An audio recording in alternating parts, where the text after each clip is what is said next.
Calle Esperanza, a name that promised hope. But for Roberto, it held only a heavy silence. A debt hung over him, a shroud woven from whispers and sidelong glances. It had started small, a loan from Don Miguel, the kindly grocer. A promise to pay when you can, mijo, but when you can felt a lifetime away.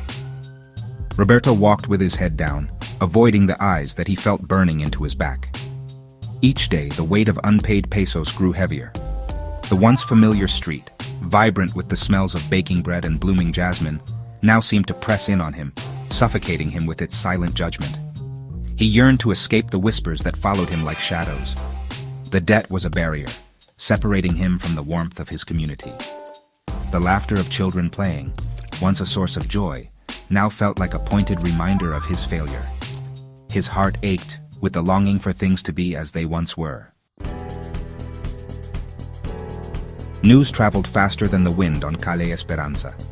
Doña Elena, with her sharp eyes and even sharper tongue, had seen Roberto's shame. Soon, everyone knew.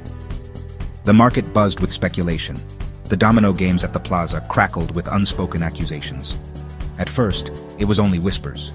A tilt of the head, a knowing glance exchanged over steaming cups of café con leche. But whispers have a way of growing louder, fueled by suspicion and the human need to judge.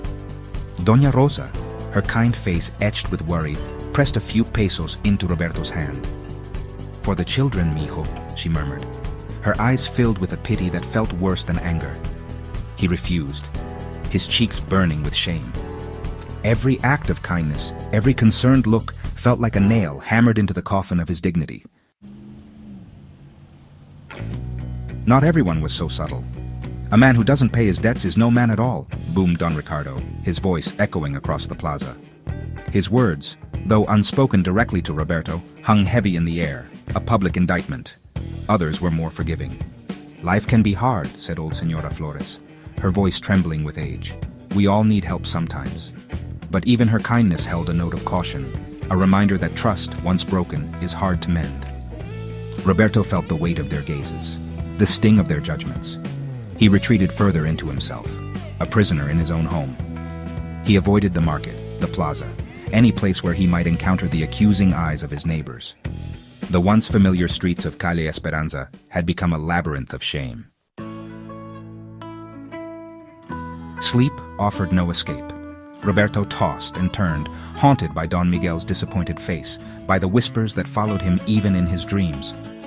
The debt had become a physical weight, pressing down on his chest, stealing his breath. He thought of leaving Calle Esperanza, of escaping the suffocating judgment. But where would he go? He was tethered to this place, to these people, by memories both bitter and sweet. One afternoon, Roberto forced himself to Don Miguel's store.